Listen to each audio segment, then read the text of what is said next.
तो समझिएगा, आज हम लोग पढ़ रहे हैं संयोजी उत्तक के बारे में। किसके बारे में? संयोजी उत्तक है। आप लोग यहाँ पर हैं? सीधा पढ़िए पहले, बोलिए नहीं रहा। आप लोग यहाँ पर हैं? तो संयोजी उत्तक के बारे में हम लोग आज पढ़ेंगे। उत्तक में हम लोग पादप उत्तक समाप्त कर दिए थे, जंतु उत्तक में उपकला उत्तक समाप्त कर दिए थे। आज यहाँ से पढ़ेंगे संयोजी उत्तक के बारे में, ठीक है? तो संयोजी उत्तक में बारे में पढ़ना है। आगे हम लोग बढ़ जाते हैं, तो थोड़ा सा देख लीजिए। यहाँ से हम लोग पढ़ाना शुरू कर देते हैं, ठीक है? आज हम लोग पढ़ेंगे जंतु उत्तक के बारे में। किसके बारे में? जंतु उत्तक। देखिए ध्यान से, तो जंतु उत्तक में हम लोग संयोजी उत्तक, किसके बारे में पढ़ेंगे? संयोजी उत्तक के बारे में। संयोजी उत्तक के बारे में पढ़ते हैं। संयोजी उत्तक, इसको अंग्रेजी में कहते हैं कनेक्टिव टिश्यू। अंग्रेजी में क्या बोलते हैं? Connective tissue. समझ में आ रही है बात? कनेक्टिव टिश्यू, संयोजी उत्तक।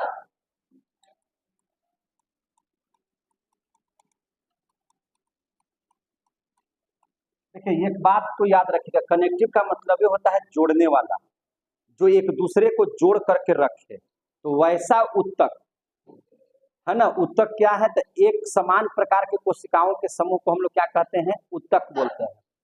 अब कहता है संयोजी उत्तक, क्योंकि यह हम लोग जंतु उत्तक पढ़ रहे हैं, जंतु उत्तक में संयोजी उत्तक पढ़ रहे हैं। तो संयोजी उत्तक का मतलब ही होता है जो जोड़ करके रखे। कैसे रखे? जोड़ करके। तो इसको अगर बोले ऐसे कि जोड़ने वाले वैसे उत्तक जो एक दूसरे को जोड़ करके रखते हैं, उन्हीं को क्या कहते हैं? संयोजी उत्तक। अब शरीर में ऐसा कौन सा चीज है जो पूरे शरीर को आकार प्रदान कर रहा है, एक दूसरे को जोड़ करके रख रहा है? तो एक हमारा देखिएगा कि अस्थि है, जो सबको जोड़ करके रख रहा है। ब्लड देखिए कि पूरे शरीर को क्या कर रहा है? जोड़ करके रखे हुए, सब जगह एक दूसरे के एक दूसरे से जुड़ा हुआ है, फैला हुआ है सब जगह। तो ये सब क्या हो गए? संयोजी उत्तक की श्रेणी में आएंगे। ये दोनों चीजों को हम लोगों को बढ़िया से पढ़ लेना है। अब इसके बाद देख लीजिए कि यहाँ पर एक बात को समझिए कि संयोजी उत्तक जो होता है, इनके अंतर कोशिकीय स्थान, जैसे कहने का मतलब है कि इनके अंदर में जो कोशिकाओं का जुड़ाव होता है, उसके बीच में एक स्थान पाया जाता है, उसको कहते हैं कोशिका के बारे में। चूंकि उत्तक जो है से कोशिका से मिलकर के बना है, तो ऐसे स्थान जिसके बीच में एक खाली जगह होता है, उसको अंतर कोशिकीय स्थान कहते हैं। क्या कहते हैं? अंतर कोशिकीय स्थान। तो संयोजी उत्तक में अंतर कोशिकीय स्थान पाया जाता है, याद रहेगा? अंतर कोशिकीय स्थान क्या होता है? पाया जाता है। क्वेश्चन आता है, स्थान पाया जाता है। जबकि आपने देखा होगा कि उपकला उत्तक पढ़ाए होंगे, तो उपकला उत्तक में हमने लिखा है कि उपकला उत्तक में अंतर कोशिकीय स्थान नहीं पाए जाते हैं। बताए हैं, आप देखिएगा उसको ध्यान से। पढ़ाए कि नहीं पढ़ाए हैं? लेकिन इसमें पढ़ा रहे हैं कि इसमें अंतर कोशिकीय स्थान पाया जाता है। और जो अंतर कोशिकीय स्थान पाया जाता है ना, तो इसमें कोई ना कोई एक पदार्थ भर जाता है, कोई ना कोई एक पदार्थ रहता है। उस पदार्थ को हम लोग मैट्रिक्स कहते हैं। क्या कहते हैं? मैट्रिक्स। याद रहेगा? इसमें जो पदार्थ भरा रहता है, जो गैपिंग में जो पदार्थ भरा रहता है, उस पदार्थ को हम लोग क्या कहते हैं? मैट्रिक्स। और यह मैट्रिक्स ठोस भी हो सकता है, द्रव भी हो सकता है, और गैसीय भी हो सकता है कि नहीं? लेकिन ज्यादातर फॉर्म किसका मिलेगा? द्रव्य का। कैसा मिलेगा? द्रव्य का, है ना। मैट्रिक्स ज्यादातर किस अवस्था में पाए जाते हैं? द्रव्य अवस्था में आपको मिलेगा। अच्छा, एक चीज है, आपसे कोई पूछ देगा कि संयोजी उत्तक आखिर पाया कहाँ जाता है? आपसे कोई पूछ देगा कि यह पाया कहाँ जाता है, संयोजी उत्तक पाया कहाँ जाता है?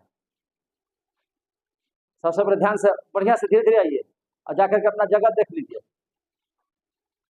संयोजी उत्तक जो है, आखिर यह पाया कहाँ जाता? लगा दीजिए, संयोजी उत्तक पाया कहाँ जाता है? आपसे कोई पूछेगा तो आपको बताना है कि अंगों के बीच में जहां जहां खाली जगह है, जैसे मान के चलिए कि जहां अंग है, जैसे लीवर है, हार्ट है ना, यहाँ पे आप देखिएगा अस्थि है ना, जहां जहां आपको है कोई अंग है शरीर का, उस अंग में ऐसा थोड़ी रहेगा कि किडनी और ये किडनी और आपका लीवर के बीच में कोई मैंने एकदम ब्लैंक रहेगा, कोई ना कोई मांस वगैरह, ब्लड वगैरह, हड्डियां वगैरह, ये सब भरी रहेंगे कि नहीं भरी रहेंगे? तो अंगों के बीच में खाली स्थान में पाया जाता है, अंगों के बीच खाली स्थान में, इसको आपको लिख देना है। अंगों के बीच कहाँ पाया जाता है? खाली स्थान में पाया जाता है, खाली स्थान में पाया जाता है। क्या चीज पाया जाता है? तो संयोजी ऊतक। जैसे अगर बात कीजिए तो अस्थि मज्जा, अस्थि मज्जा आप लोग समझ रहे हैं कि नहीं समझ रहे हैं? अस्थि मज्जा बोन मैरो किसको कहते हैं? अस्थियों के बीच में जो गोल स्थान होता है, जो खाली होता है, और उसी में जो जालीदार टाइप का जो पदार्थ पाया जाता है, उसी को क्या बोलते हैं? अस्थि मज्जा। जहाँ ब्लड का निर्माण होता है, खून का निर्माण वहीं से होता है, खून का निर्माण वहीं से होता है, अस्थि मज्जा में ही खून का निर्माण होता है। और वहीं पर है ना, इसके सघन में, इसके खाली जगहों में क्या पाया जाता है ना, जो पदार्थ पाया जाएगा उसी को क्या कहेंगे? संयोजी ऊतक कहेंगे। तंत्रिका तंत्र के चारों ओर, तंत्रिका तंत्र के चारों ओर, इसी तरह से आप समझ लीजिए कि जहां जहां खाली जगह है, उन खाली जगहों को भरने के लिए जो चीज प्रयोग होगा वह सभी क्या कहलाएगा? संयोजी ऊतक। क्या कहलाएगा? संयोजी ऊतक। देखिए, संयोजी ऊतक को हम लोग दो प्रकार से पढ़ेंगे।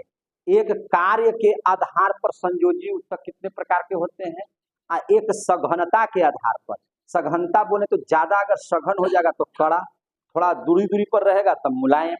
इसी अवस्था को न मैंने सघनता के आधार पर और कार्य के आधार पर हम लोग बांट करके अब इसको जरा सा देखने का प्रयास करेंगे। तो याद रखिए ध्यान से। अब हम लोग पढ़ेंगे संयोजी ऊतक के प्रकार। क्या पढ़ेंगे? संयोजी ऊतक के प्रकार। किसके आधार पर? सघनता के आधार पर। किसके आधार पर? सघनता के आधार पर। तो एक टॉपिक बनाते हैं, सघनता के आधार पर, सघनता के आधार पर संयोजी ऊतक। ठीक है, सघनता के आधार पर क्या? संयोजी ऊतक। तो देख लीजिए, सघनता के आधार पर संयोजी ऊतक को हम लोग तीन भाग में बांट देते हैं। कितना भाग में बांट देते हैं? तीन भाग में। एक, अगर सघन कम है तो लचीला हो जाएगा। कैसा हो जाएगा? लचीला। सघन समझते हैं ना, जहाँ भीड़ भाड़ हो, जहाँ एकदम नजदीक नजदीक कोई चीज हो तो उसको सघन कहेंगे, और जहाँ दूर दूर पर होगा तो उसको क्या कहेंगे? सघनता तो नहीं कहेंगे उसको, है कि नहीं? जैसे अगर दूरी दूरी पर घर बना हुआ है तो सघन नहीं हुआ, लेकिन अगर पूरा एकदम नजदीक नजदीक एक दूसरे से सटा हुआ है तो उसको क्या कहेंगे? एकदम सघन है। समझ में आ गया कि नहीं? बात समझ में आया? तो सघनता के आधार पर संयोजी ऊतक को हम तीन भाग में पढ़ते हैं। एक तो है लचीली, लचीली है ना, लचीली संयोजी ऊतक कहिएगा, या लचीली खाली बोलिए ना, संयोजी ऊतक नहीं बोलिए, लचीली। एक देख लीजिए क्या है? सघन। एक क्या है? सघन। और एक जो है इसको हम लोग कहते हैं, है ना, विशिष्टीकृत। क्या कहते हैं? विशिष्टीकृत। समझे कि नहीं? इस तीन गो माने हो गया हमको सघनता के आधार पर। जैसे लचीली के तरह तरह कौन आएगा? लचीली के रूप में कौन आएगा? कौन सा संयोजी ऊतक आएगा? तो इसका भी प्रकार है। इसमें आएगा एरियोलर। क्या आएगा? एरियोलर। लचीली में हम लोग तीन चीज को पढ़ेंगे। देखिए ध्यान से, लचीली में कितने तरह को पढ़ेंगे? तीन गो को। एक आएगा एरियोलर संयोजी ऊतक। क्या पढ़ेंगे? सही है, एरियोलर संयोजी ऊतक। दूसरा जो हो जाएगा एरियोलर संयोजी ऊतक हो जाएगा। दूसरा हो जाएगा एडिपोज, एडिपोज संयोजी ऊतक। क्या पढ़ेंगे इसको? एडिपोज संयोजी ऊतक। और एक हो जाएगा फाइबर संयोजी ऊतक। क्या हो जाएगा? फाइबर। फाइबर मैंने होता है तंतु, रेशा। समझ में आई बात है? तो एक को कहेंगे एरियोलर, एक को कहेंगे एडिपोज, एक को कहेंगे फाइबर। पूरा में है, देख लीजिए। तो ये तीनों आएंगे लचीली, माने सघनता में लचीली, सघनता में कैसा? लचीला, लचीलापन होगा जिसमें, उसमें कौन कौन से संयोजी ऊतक आ जाएंगे? 3 तरह के संयोजी ऊतक। एक हो जाएगा एरियोलर संयोजी ऊतक, एडिपोज संयोजी ऊतक, फाइबर संयोजी ऊतक। क्लियर हो रहा है? देखिए, एडिपोज ऊतक और फाइबर से ज्यादा इंपॉर्टेंट हमको क्या है? एरियोलर के बारे में पढ़ना है। तो ध्यान से समझिए, इसको आगे बढ़ा दें, तो ध्यान से समझिए, इसको आगे लेके चले जाते हैं। देखिए, ठीक है। अब देख लीजिए यहां से एरियोलर के बारे में, क्या देख लीजिएगा? एरियोलर के बारे में ध्यान से समझिए, एरियोलर के बारे में। तो देखिए, एरियोलर जो ऊतक होता है, एरियोलर ऊतक जो होता है,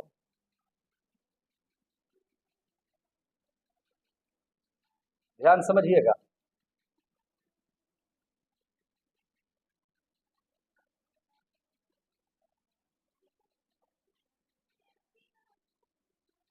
देखिए ध्यान से, एरियोलर जो ऊतक होता है ये तंतु का निर्माण करता है। क्या चीज का निर्माण करता है? तंतु का।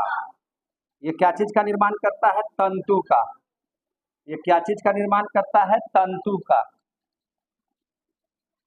देखिए ध्यान से, एरियोलर ऊतक क्या चीज का निर्माण करता है? तंतु का। ये तंतु का निर्माण करेगा। तंतु बोले तो एक व्हाइट, कैसा तंतु? व्हाइट। कैसा तंतु का निर्माण करेगा? व्हाइट। और एक जो तंतु का निर्माण होगा वह होगा आपको येलो। कैसा? येलो। ये 2 तरह के तंतु का निर्माण करेगा एरियोलर ऊतक, एरियोलर संयोजी ऊतक। एक हो गया व्हाइट तंतु और दूसरा हो गया येलो तंतु। सबसे पहले किसी भी चीज को व्हाइट, किस कारण से यह व्हाइट होता है इसके बारे में समझ लीजिए। तो देखिए, इसमें एक कोलेजन नामक प्रोटीन पाया जाता है। इस ऊतक में क्या पाया जाता है? कोलेजन नामक प्रोटीन। कोलेजन नामक प्रोटीन, नामक क्या पाया जाता है? प्रोटीन, जिसकी वजह से इस तंतु का रंग कैसा होता है? उजला। इस तंतु का रंग कैसा होता है? उजला। और यहाँ पर देखिए, इसमें क्या पाया जाता है?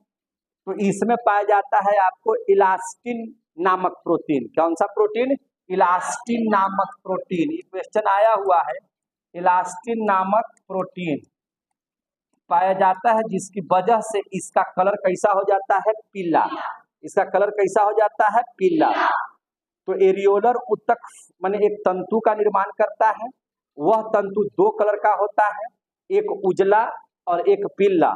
उजला जो तंतु होता है वह कोलेजन नामक प्रोटीन से बना होता है, और जो पीला होता है वह इलास्टिन नामक प्रोटीन का बना होता है। क्लियर हो गया? अब ये जो एरियोलर ऊतक है, यह एरियोलर ऊतक में कुछ कोशिकाएं पाई जाती हैं। इसमें लगभग आपको 5 कोशिका पाई जाती है एरियोलर ऊतक में। इसको ध्यान में रखना है।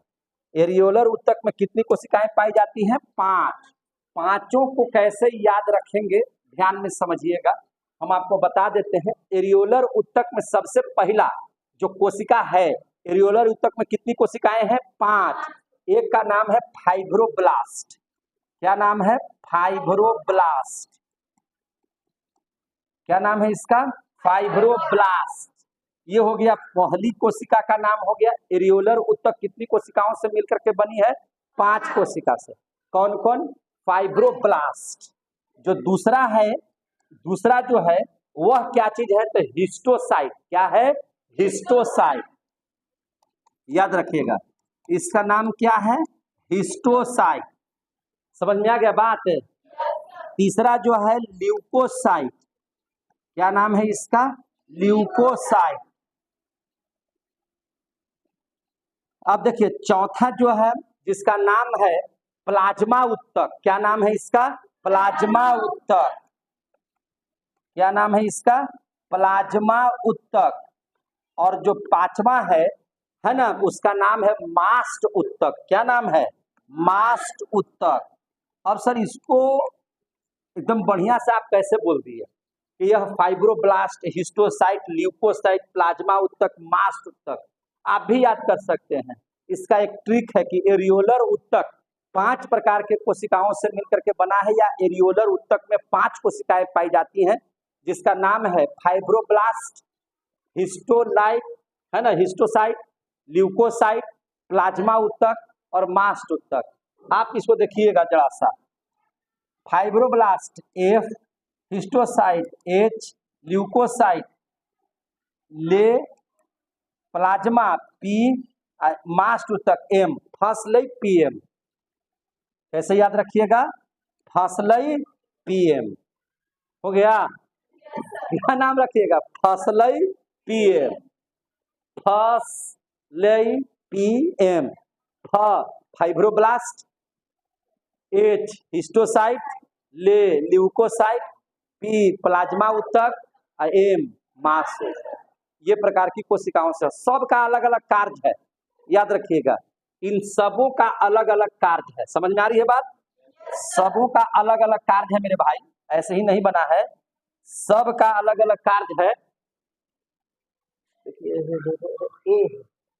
सबका अलग अलग कार्य है, उस कार्य को समझने की कोशिश कीजिए आप लोग, ध्यान से समझिएगा।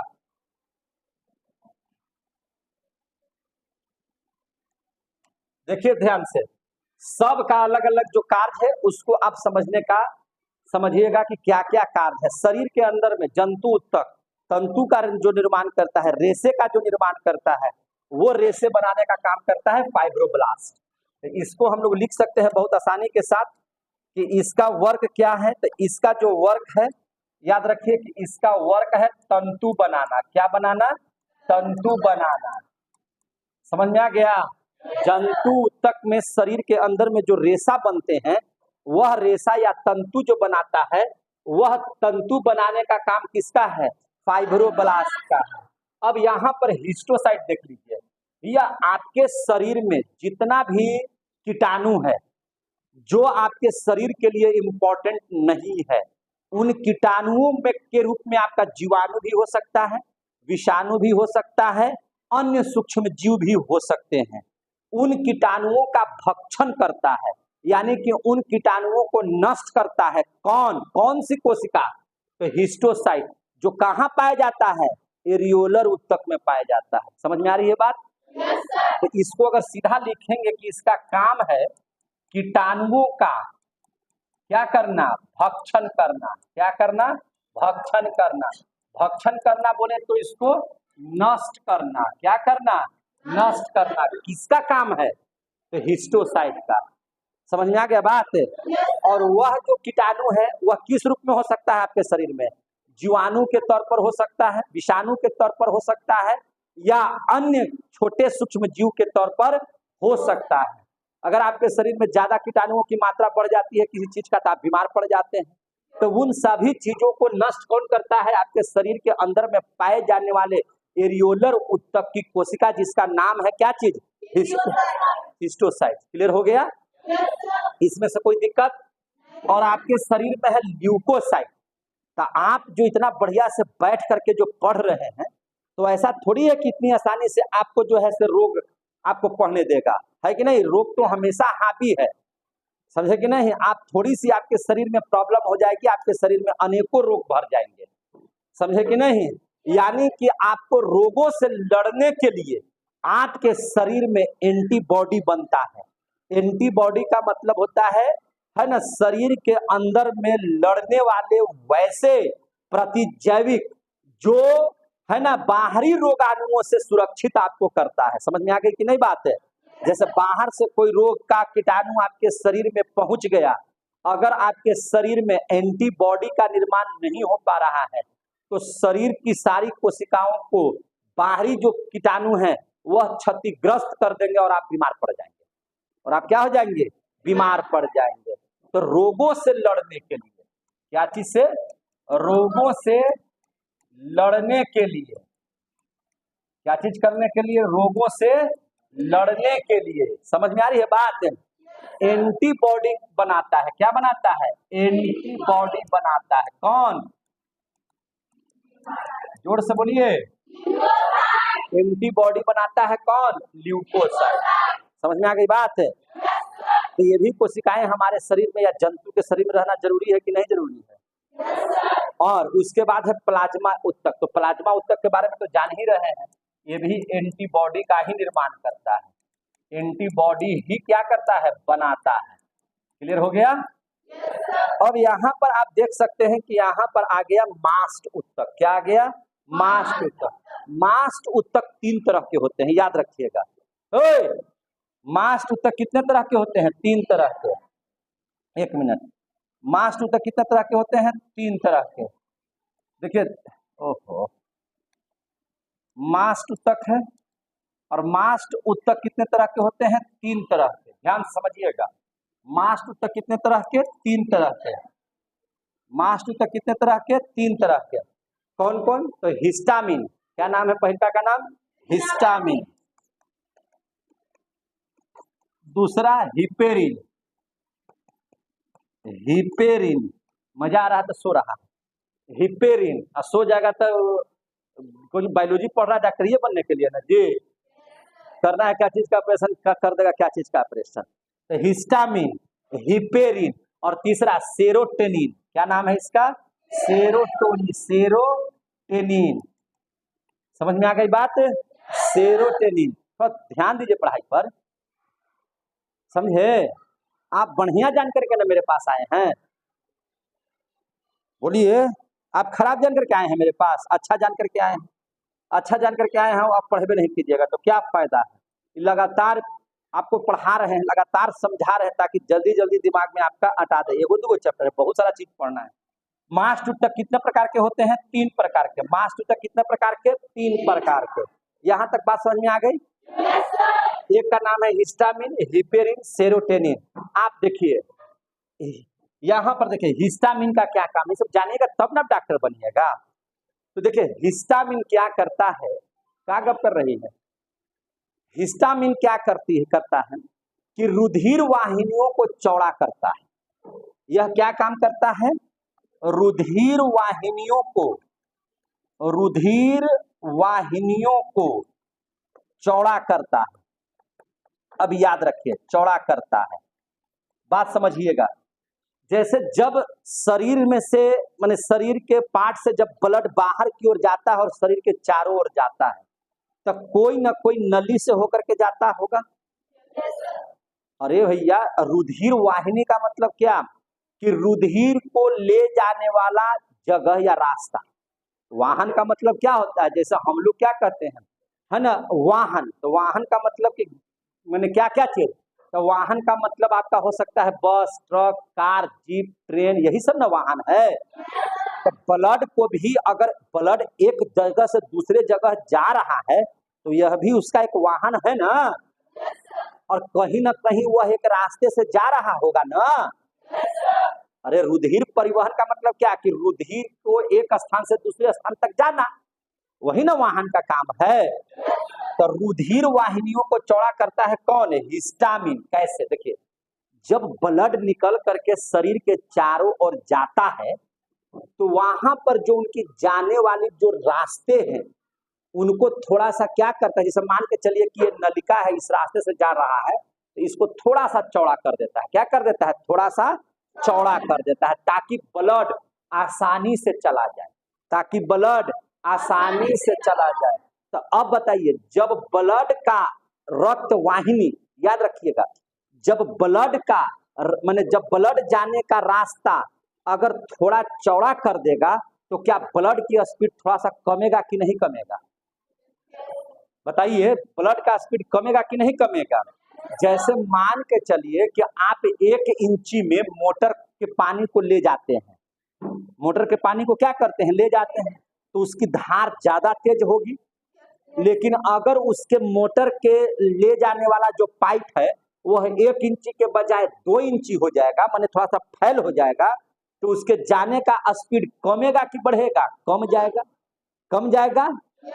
तो जब रक्त को ले जाने के लिए जो वाहिनी है, यानी कि जो रास्ता है, अगर उसको हिस्टामिन चौड़ा कर देता है ना, तो ब्लड का जो प्रेशर होता है वह क्या हो जाता है? कम हो जाता है। तो अगर हम इस बात को कहें कि रुधिर वाहिनियों को क्या करता है? चौड़ा करता है। रुधिर वाहिनियों को चौड़ा करने का मतलब कि रुधिर जो जाने वाला है, जो खून ब्लड जाने वाला है, उसके रास्ते को क्या कर देता है? चौड़ा कर देता है। तो रास्ता को जब चौड़ा कर देगा तो रक्त के जाने की स्पीड कम हो जाएगी। रक्त के जाने का स्पीड क्या हो जाएगा? कम हो जाएगा। तो रक्त के जाने का स्पीड को हम लोग कहते हैं ब्लड प्रेशर। क्या कहते हैं? ब्लड का प्रेशर। तो ब्लड का प्रेशर क्या हो जाएगा? कम हो जाएगा, यानी बीपी क्या हो जाएगा? कम। बीपी क्या हो जाएगा? कम। अगर हमारे शरीर में कोई चीज बीपी कम करता है तो उसका नाम क्या है? हिस्टामिन। क्या है? हिस्टामिन। हिस्टामिन क्या करता है? बीपी को कम करता है। याद हो गया? बीपी को क्या करता है? कम करता है। क्यों कम हो जाता है? बात समझिएगा। ब्लड प्रेशर क्यों कम जाता है? जब हिस्टामिन जो है रुधिर वाहिनियों को क्या कर देता है? चौड़ा। अगर चौड़ा नहीं होगा तो ब्लड का प्रेशर हाई हो जाएगा। समझे कि नहीं? तो यह बीपी को क्या कर देता है? कम कर देता है। समझ में आ गया? अब देखिए यहाँ पर है हिपेरिन। क्या है? हिपेरिन। हिपेरिन क्या है कि शरीर के अंदर में आप देखिएगा, आपका अगर कहीं अंगुली कट गया या हाथ कट गया, समझ में आ रही है बात? अगर अंगुली या हाथ कट गया तो अंगुली या हाथ कट जाएगा तो कुछ देरी तक ब्लड बहेगा, और बहने के बाद थोड़ा देर के बाद देखिएगा कि वह जम जाता है। समझ में आ रहा है कि नहीं? और शरीर में जब कटने के बाद अगर रक्त का थक्का नहीं जमेगा तो शरीर का सभी ब्लड शरीर से क्या हो जाएगा? बाहर हो जाएगा। शरीर से क्या हो जाएगा? बाहर, और आप मर जाइएगा। इसलिए कटने के बाद खून का जमना जरूरी है। खून का जमना जरूरी है। समझ में आ रही है बात? लेकिन कभी आपने सोचा कि शरीर के अंदर में ब्लड क्यों नहीं जमता है ना? शरीर के भी अंदर में ब्लड तो द्रव के रूप में बहते रहता है। बहता है कि नहीं बहता है? तो शरीर के अंदर में जब कट जाता है तो जम जाता है, जब नहीं कटता है, जब शरीर के अंदर में ब्लड रहता है तब काहे नहीं जमता है? कि कभी सोचे नहीं? तो जान लीजिए कि शरीर के अंदर में हिपेरिन नामक मास्ट ऊतक पाया जाता है। समझे कि नहीं? जो मास्ट ऊतक पढ़ रहे हैं वह 3 तरह का पढ़े ना अभी जी। एक हिस्टामिन, हिपेरिन, सेरोटोनिन। तो अगर हिपेरिन को अगर मास्ट ऊतक कहे तो कोई दिक्कत नहीं ना। तो हमारे शरीर में हिपेरिन नामक मास्ट ऊतक पाया जाता है। समझे कि नहीं? जो ब्लड को शरीर के अंदर में जमने नहीं देता है। आगे समझ में? जो शरीर के अंदर में ब्लड को जमने नहीं देगा। समझ में आ रहा है कि नहीं? इसका कहनाम है कि जब तक हम हैं तब तक शरीर के अंदर में ब्लड हम जमने नहीं देंगे। और शरीर जैसे ही कटता है तो बाहर में ब्लड कैसे जम जाता है? तो वह बाहर में जैसे ही हिपेरिन माने ब्लड में मिला हुआ हेपेरिन बाहर निकलता है और वायु के संपर्क में आता है ना? वायु के संपर्क में आता है तो वह मर जाता है। क्या हो जाता है? मर जाता है। और जैसे ही हिपेरिन मर गया, अब आराम से ब्लड का जमना शुरू हो जाता है। फाइब्रिनोजेन और प्रोथ्रोम्बिन ये दोनों मिलकर के हिपेरिन की अनुपस्थिति में उसको जमा देते हैं। क्या करते हैं? जमा देते हैं। है कि नहीं? बात समझ आ रही है? थोड़ा सा समझ में नहीं आ रहा है जी तो बोलता है ये नहीं। हिपेरिन जो है जैसे ही वायु के संपर्क में आता है ना? वायु के संपर्क में आने पर हिपेरिन की हो जाती है डेथ, और वहां पर मौजूद फाइब्रिनोजेन और प्रोथ्रोम्बिन ये दोनों मिलकर के हिपेरिन की अनुपस्थिति में, हिपेरिन जब मर गया तो उसकी अनुपस्थिति में दोनों हवा के साथ मिलकर के उसको क्या कर देते हैं? जमा देते हैं। आगे समझ में? लेकिन जब तक हिपेरिन जिंदा है तब तक ब्लड को जमने नहीं देता है। तब तक ब्लड को जमने नहीं देता है कि नहीं? और ये पूरा चैलेंज किए हुए रहता है हमारे शरीर के अंदर में कि कौन माई के लाल है जो हमारा उपस्थिति में जमा देगा। समझे कि नहीं? यह क्या कहता है कि कौन है, कौन इतना ताकतवर हो गया है कि जो हमारा शरीर के अंदर में हमारे रहते हुए जमा देगा। हम जब तक जिंदा हैं, हिपेरिन बोलता है कि हम जब तक जिंदा हैं तब तक शरीर के अंदर में खून जमने नहीं देंगे, बशर्ते मेरी लभर हवा को हमसे बाहर रखना। आगे समझ में? हवा को हमसे क्या रखना? बाहर।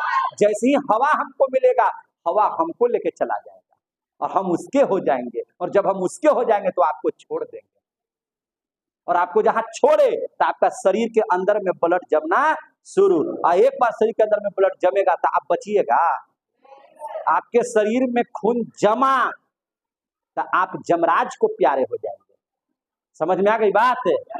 आपके शरीर में खून का जमना, जमराज आएंगे भैंसा पर चढ़ करके, चलो अब तुम्हारा हो गया समय पूरा, खून जब जमाइए लिया तो चलो जमराज के यहाँ, खत्म कहानी हो गई आपकी। समझ में आ रही है बात?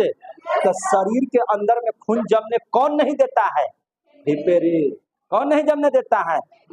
आप देखते हैं डॉक्टर जो है नीडल, देखते हैं नीडल से जब दवा हुआ लेता है सुई देने के लिए तो सबसे पहले एक 2 बूंद दवाई वाला भी निकाल देता है ताकि एयर न रहे, हवा की एक बूंद भी। पहले ही तो बताया कि हिपेरिन को लव किससे है? हवा से। जहां वो हवा के साथ मिला आपको छोड़ देगा, है कि नहीं? वो आपके साथ छोड़, वो रहेगा या क्यों के साथ? वो बोलता है कि या तो हवा को बुलाओ तो हम हवा के हो जाएंगे, अगर हवा को नहीं बुलाएगा तो हम तुम्हारे रहेंगे, और तुम्हारे रहेंगे तो रक्त जमने नहीं देंगे। अब हवा आ जाएगा, तीसरा कोई आ जाएगा तो हम उसका हो जाएंगे। समझे कि नहीं? तो इसीलिए डॉक्टर कहता है कि ना ना ना ना, हवा एकदम निकाल दो बढ़िया से। तो वही क्या करता है, सिरिंजवा में हवा निकालता है, काहे? ताकि हवा हिपेरिन से संयोग न कर दे। जैसे ही हवा अंदर डालेगा सिरिंज घोंप दीजिएगा, अब हवा भी साथ में चला जाएगा, कहा कि आओ आओ आओ आओ पुरनका यार हमको आ गया, हिपेरिन उसके साथ जाएगा, खत्म कर देगा हिपेरिन को। हिपेरिन खत्म तो शरीर के अंदर में ब्लड जमना शुरू। आ गया समझ में? अगर अच्छा लगे तो ठोक सकते हैं। समझ में आ गया? तो हिपेरिन क्या करता है कि यह हिपेरिन क्या करता है, शरीर के अंदर में है ना खून को जमने नहीं देता है। यह शरीर के अंदर अंदर खून को जमने नहीं देता है, खून को जमने नहीं देता है। आ गया समझ में?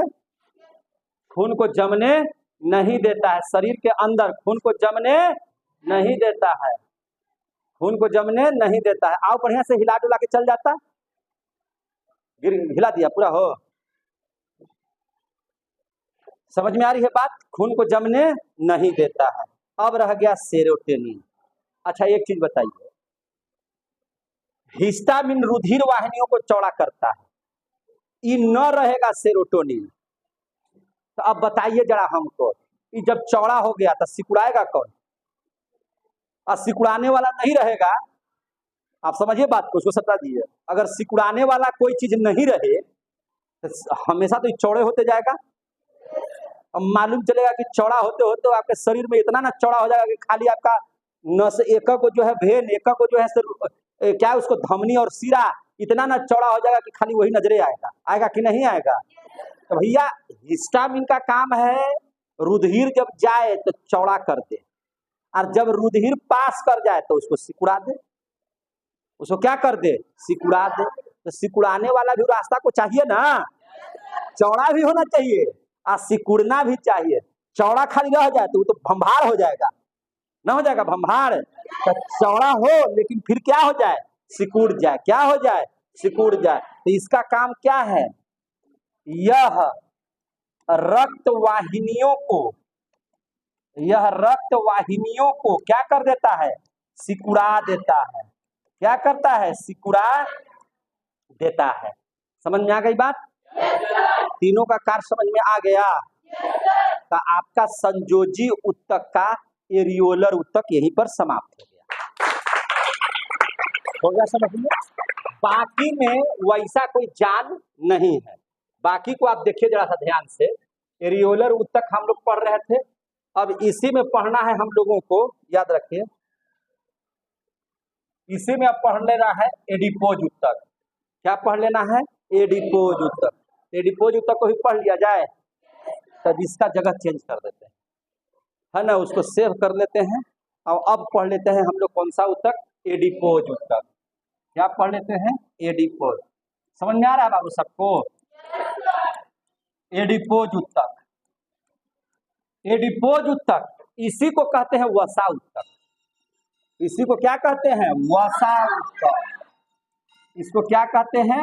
वसा उत्तक। और वसा कैसे बनता है? चर्बी से, तो इसको कहते हैं चर्बी उत्तक। क्या कहते हैं इसको? चर्बी उत्तक। कोई दिक्कत है तो बोल दीजिए जरा सा, दिक्कत है तो बोलते जाइए कि हाँ सर दिक्कत है। देखिए एक चीज आपको बताते हैं, जिसके शरीर मोटा यानी कि उसमें चर्बी है, उसमें फैट है, समझे कि नहीं। दुबला पतला आदमी को 2 फैट मारिए, अब मोटा आदमी को 2 फैट मारिए, चोट का असर किस पर ज्यादा होगा, किस पर ज्यादा होगा, दुबला पतला व्यक्ति को। आप देखिए WWE देखे हैं कि नहीं देखे हैं, देखते हैं कितना ताकतवर उगतवर रहता है, मोटे मोटे चमड़ा लगता है कि भैंसा के है कि दरियाई घोड़ा का है, हिपोपोटेमस का है, समझ में आता है। खली को देखे हैं, खली ग्रेट खली, उसको अगर 10 फैट भी कोई हम लोग जैसा आदमी मारेगा तो कोई असर है, कोई असर होगा उस पर। और 1 फैट दे दिया आपको तब चल जाइएगा ना भगवान पर, कोई बचाएगा आपको। तो सबसे बढ़िया पहले चीज जान लीजिए कि एडिपोज उत्तक जो होता है, जिसको हम लोग वसा उत्तक कहते हैं या चर्बी उत्तक कहते हैं, यह रक्षा करता है। क्या करता है, रक्षा करता है, न रक्षा करता है, किसकी रक्षा करता है, बॉडी की, है कि नहीं, बॉडी की क्या करता है, रक्षा करता है। दूसरा देखिए, एगो मरलिया है आदमी को आप देखिए, एगो तंदुरुस्त आदमी को देखिए, दोनों में कौन ज्यादा सुंदर लगेगा, जो तंदुरुस्त है एकदम पूरा फूला फूला एकदम लगेगा, ये सब है ना, ढकचल पकचल नियत नहीं लगेगा, पूरा शरीर देखते हैं आप, देखते हैं बॉडी बिल्डर वाला आदमी कितना शानदार लगता है, जैसे सलमान खान है, पवन सिंह है, खेसारी लाल है, ये सब कितना बॉडी बनाए हुए हैं। और बॉडी बनाने वाला व्यक्ति कैसा लगता है, तो बॉडी बनाने वाला व्यक्ति कैसा लगता है, बहुत सुंदर आकर्षक लगता है कि नहीं लगता है, जोर से बोलिए, आकर्षक लगता है कि नहीं लगता है। तो सुंदरता को ही बढ़ाता है चर्बी। ज्यादा चर्बी खतरनाक है, लेकिन कुछ तो चर्बी होना चाहिए, है कि नहीं, कुछ तो चर्बी होना जरूरी है। अगर आपके शरीर में मांस रहेगा ही नहीं, चर्बी रहेगा ही नहीं, तो आप लगेगा कैसे, लगेगा कि वो बांस गाड़ दिया गया है और उसी में जो है से जींस पहना दिया गया है, और इसलिए ना लगेगा जी। तो यह शरीर की सुंदरता बढ़ाता है, यह क्या करता है, सुंदरता बढ़ाता है। कौन, एडिपोज उत्तक। थोड़ा सा पॉज कर दीजिए ताकि उधर चालू कर दे, ठीक है। तो आपको क्या करता है, शरीर की सुंदरता भी क्या करता है, बढ़ाता है, शरीर की सुंदरता को क्या करता है, बढ़ाता है। क्लियर हो रहे हैं, शरीर की सुंदरता को भी क्या करता है, बढ़ाता है। कौन, कौन बढ़ाता है, एडिपोज उत्तक। कौन बढ़ाता है, एडिपोज उत्तक। अब आ गया समझ में, टेक्निकल कैसे टेक्निक बना दिए से। एगो जाएगा उसमें साउंड बड़का चोंगा में, एगो जाएगा कहाँ, मोबाइल में, ठीक है ना। तो एगो, हाँ तो याद रखिएगा, सुंदरता को क्या करता है, बढ़ाता है। कौन, चर्बी, है कि नहीं। महिला लोग को देखे हैं, महिला लोगों में चर्बी ज्यादा होता है पुरुषों की अपेक्षा, पुरुषों की अपेक्षा महिलाओं में चर्बी क्या होता है, ज्यादा। आप आश्चर्य कभी मत कीजिएगा, आपको आश्चर्य नहीं करना है। क्या हुआ, कुछ दिक्कत क्या है, बोलिए ना, बोलिए ना,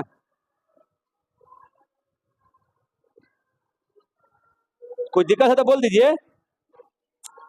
तो देखिए महिलाओं में होता क्या है कि जाड़े के दिन में महिलाओं को देखिएगा, किसी बारात में गई होगी तो आप देखिएगा हम लोग पूरा जैकेट पहन के जाते हैं, पूरा शर्ट, फुल शर्ट, पूरा ऊपर से स्वेटर, स्वेटरों के ऊपर एक और स्वेटर, ओकरो ऊपर जो है से एक ठो बड़का जो है से शादी ब्याह में जब मिलता है हम लोगों को क्या चीज,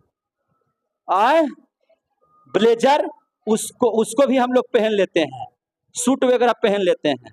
लेकिन आप देखे हैं कभी मोटी औरतों को देखे हैं, जाड़े के भी दिन में हाफ ब्लाउज वाला पहन करके चली गई, पूरा ऐसा साड़ी पहन ले है कि लगेगा कि जाड़े के दिन में इसको जाड़ा नहीं लग रहा है, समझे कि नहीं। बाबू एक्चुअली आप देख लीजिए कि उनके शरीर में चर्बी ज्यादा है, उनके शरीर में चर्बी क्या है, ज्यादा। और शरीर में अगर चर्बी ज्यादा रहे तो हम आपको बता रहे हैं कि उनको गर्मी लगती होगी। शरीर में अगर चर्बी है तो चर्बी शरीर को गर्म करता है, क्या करता है, गर्म करता है। आ रहा है समझ में।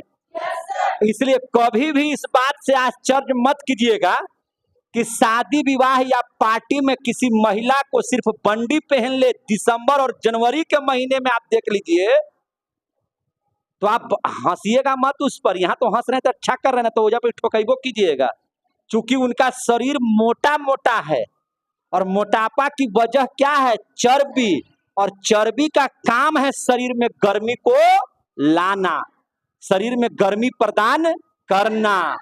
इसलिए मोटी औरतों को ठंडा भी कम लगता है। आ रहा समझ में? तो शरीर को गर्म रखता है एडिपोज उत्तक। क्या करता है? शरीर को गर्म रखता है, शरीर को गर्म रखता है। क्लियर हो गया? यह शरीर को क्या करता है? गर्म रखता है। यहां तक की बात समझ में आ गया? देखिए, ठंडे प्रदेश में रहने वाले कोई भी जीव हो, ठंडा प्रदेश में रहने वाले, ठंडा प्रदेश में रहने वाले सभी जीवों में इसकी मात्रा ज्यादा होती है, इसकी मात्रा ज्यादा होती है। अच्छा ये बताइए, ठंडा में अगर कोई दुबला पतला आदमी गया, वो बचेगा? हाँ, मार देगा, बस हो रह जाएगा ठंडा, है कि नहीं? वजह पर कीकुड़ के रह जाएगा, रेहू मछली बन जाएगा, जैसे मरती है तैसे, है कि नहीं? कड़कड़ा के ठंडा हो जाएगा, शरीर अलग, टांग उठ जाएगा, है ना? ये टांग पीछे की ओर घसक जाएगा, मुड़ी ऐसे हो जाएगा, हाथ ऐसे हो जाएगा, समझे कि नहीं? इसलिए वहां पर रहने वाले जितने भी जीव है, चाहे जानवर हो चाहे आदमी हो, उनमें एडिपोज उत्तक की मात्रा ज्यादा होनी चाहिए, ताकि वह शरीर को गर्म बनाए रखे। एडिपोज उत्तक का यही काम है। समझ में आ गया तो खत्म। आ गया समझ में सबको? कहीं से कोई दिक्कत है तो बोलिए हमको। अब जरा सा आप लोग पढ़ लीजिए फाइबर उत्तक के बारे में। किसके बारे में? फाइबर उत्तक के बारे में। अब हम लोग क्या चीज के बारे में पढ़ लेंगे? फाइबर। फाइबर उत्तक, फाइबर संयोजी उत्तक या फाइबर उत्तक कहिए, कोई दिक्कत? फाइबर माने तंतु रेशा। आ रहा है समझ में? तब इस बात को समझ लीजिए बढ़िया से। जल रहा है ना, हरा हो? नहीं जल रहा है सर?